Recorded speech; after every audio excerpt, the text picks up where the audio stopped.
Bom, olá gente, tudo bem? Estamos voltando aqui com o nosso assunto termologia. Sou eu, professor Ricardo Almeida, do Colégio Estadual Paulo VI, e vamos prosseguir da onde a gente parou. Antes de mais nada, só relembrando que nessas aulas remotas nós temos os nossos combinados, que vocês têm que assistir às aulas, se não no horário que ela for postada, aqui no horário da aula, certo? Em um horário após que você possa assistir, certo? Respeitando sempre as normas de segurança e de saúde e cumprindo com as nossas obrigações. Essa aula está sendo gravada e em respeito a vocês, para que vocês não fiquem sem aula. Então, não deixem de assistir às nossas aulas, não é porque ela está sendo gravada que você vai deixar ela para depois, certo? Está sendo gravada para vocês terem a garantia de uma aula tranquila, sem problemas de transmissão, sem problemas de falha na transmissão, com material que eu escolhi a dedo, que eu escolhi muito bem, para a gente analisar e trabalhar direitinho, certo? Então, continuando com esse assunto, na última aula a gente parou de Kelvin para Celsius. A gente vai pegar essa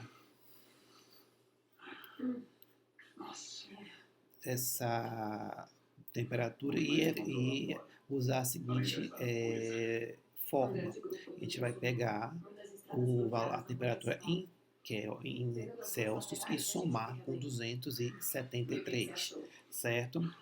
A gente vai somar com 273. Já para a gente transformar Celsius em Fahrenheit e vice-versa, a gente usa essa forma.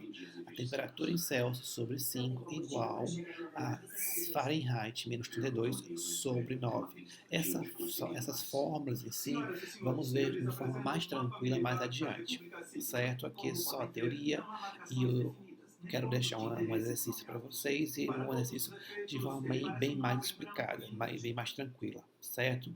Não se preocupem. Aqui, só revisando a questão do termômetro, que a gente falou que o termômetro é um instrumento para medir, para aferir, para quantificar a temperatura, né? Nós temos o mais habitual, que é o termômetro de mercúrio, certo? Que é esse aqui, é um exemplo, que a gente serve para aferir as temperaturas, certo? No intervalo de 35 a 44 graus Celsius. Lembram que eu falei que a temperatura normal do corpo humano, ela varia de 35 a 37 graus, certo? Professor, então por que está até 44? Para medir os níveis de temperatura em níveis subfebris e febris, certo? Um corpo que está abaixo de 35 é um corpo que está preponderante a morrer, que está morrendo, certo? Que está com hipotermia, que está com baixa temperatura, certo? E um corpo que está com a temperatura acima de 37,5 graus está subfebril. De até 38 graus é subfebril. Acima de 38 graus é febre. De 38 a 39. Acima de 39 a 40 é uma febre muito alta, que a pessoa pode chegar a ter convulsões e alucinações, certo? Como conseguir um mapa deles? Eu explico depois. Aqui é uma questão de curiosidade, né? O termômetro de mercúrio é muito utilizado em nossa prática, apesar que habitualmente a gente chega nas farmácias e consegue aquele famoso termômetro digital, que eu até mostrei na aula anterior, como alguns exemplos de termômetro digital, mas o termômetro de mercúrio é muito mais usual, porque ele é mais fácil de ser obtido no intervalo de grau de pureza. Quer dizer o quê? Nesse intervalo de pureza, que a tendência de erro nele é muito pequena, certo? A de mercúrio apresenta uma dilatação térmica regular, certo? Não sofre muita interferência do meio externo. Ou seja, eu posso medir, auferir a minha temperatura, certo? E eu não vou estar sendo influenciado pelo ambiente externo. Porque faz aquela pergunta, professor, está um dia muito quente, um dia de muito calor. Será que o calor eterno vai influenciar na temperatura do termômetro no termômetro de mercúrio? Não, porque ele tem esse grau de pureza é que o ambiente não interfere muito nele, certo? O mercúrio não adere ao vidro e não reage com ele. Ou seja, se o vidro estiver frio ou quente, ele não vai sofrer uma influência muito grande em relação a essa questão do vidro, né? E eles são de fácil construção, certo? E cômodos no manuseio, certo?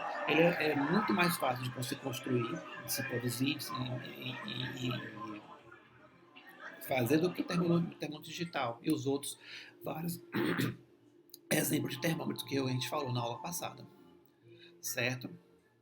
Aqui a nível de curiosidade também, certo? Nós temos a escala Ruanet, que não é muito utilizada. Nós temos aqui também a escala Heikkinen, certo? Que também não é muito utilizada, porque além da Celsius, Kelvin, Fahrenheit, nós temos essas duas escalas, certo? E elas não se tornaram universais, como a Celsius, a Kelvin e a Fahrenheit, certo? E como a gente estava falando, o que interessa para a gente são as escalas mais usuais. A Celsius, a Fahrenheit e a Kelvin, que a gente vai ver no slide seguinte. Aqui continua aquela mesma comparação, certo? Do ponto de fusão e ebulição da água a valores numéricos diferentes, mas a quantidade de calor é a mesma, certo? Então, assim, como é que eu faço para transformar Celsius em Fahrenheit e Fahrenheit em Celsius, usando essa pequena fórmula aqui? Se eu tenho uma temperatura em Celsius e quero descobrir quanto ela é em Fahrenheit, eu vou substituir aqui, vamos supor 28 graus Celsius. Eu vou colocar o 28 aqui no lugar do C, do Celsius, e vai ficar 28 sobre 5 igual a Fahrenheit menos 32 sobre 9. Como é que a gente pode resolver? A gente pode pegar o 28 e dividir por 5, vai dar um número decimal, certo? Ou a gente pode pegar o 28, multiplicar por 9, o valor vai ficar aqui, e depois pegar o 5 e multiplicar por esses dois termos. Aí vai ficar 5F menos 160, certo? Aí depois a gente efetua a mudança de membros para achar o valor de F, certo? Na próxima aula eu explico melhor com alguns exercícios. Que exercícios, professor? A gente vai ficar sabendo no finalzinho dessa aula quais são esses exercícios, né? Sim, professor, mas o senhor falou que são 3 escalas: Celsius, Fahrenheit e Kelvin. Aí você falou só de Celsius e Fahrenheit. Comecei com o mais difícil, para agradar e botar um doce bem gostoso na boca de vocês, para depois ir para o mais fácil, que é para dar um alívio à tristeza de vocês. Certo? Aqui na comparação de Celsius com Kelvin, a gente vê que a diferença entre um e outro é 273. 0 mais 273 dá o grau equivalente em Kelvin. Já no ponto de ebulição, aqui é PE, desculpa, gente. Quando eu coloco 100 mais 273, vai dar o meu valor equivalente em Kelvin de 100 para Kelvin, que é 373. Então, a fórmula, eles consideram esse 5 aqui, certo? Porque no final das contas a gente simplifica ele, é só a fórmula básica. Então, Celsius, para eu transformar em Kelvin, Celsius equivale a Kelvin menos 273. Ou seja, para eu transformar Acho que ela só se assustou e fez uma coisa ruim, né? Se eu posso perdoá-la, talvez o erro possa ele. Para transformar. Ou é sobre você? Deixa eu ver aqui para eu conseguir escrever, porque tá difícil escrever hoje. Para eu transformar. Se não souberem que é mentira, elas conseguem viver. A gente paga o preço, mas Kelvin em Celsius, eu vou pegar a temperatura em Celsius e somar Onde estão com os outros? 273. Um exemplo aqui. Se eu tenho uma temperatura de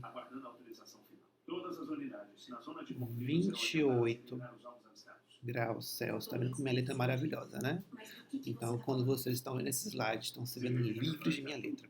E quero saber quanto ele equivale em Kelvin. Então, eu chego aqui, que ela em Kelvin vai ser igual a Não? 28 Fala comigo. mais, opa, consertar aqui, mais 273.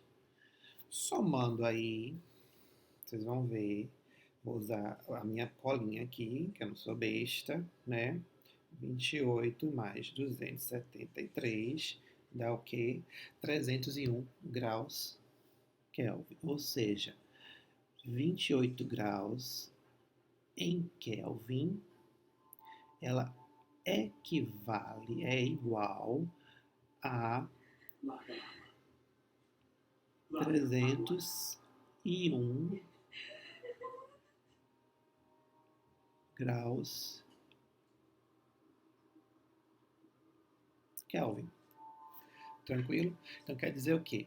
Que esse 28 aqui equivale a 301 em Kelvin, certo?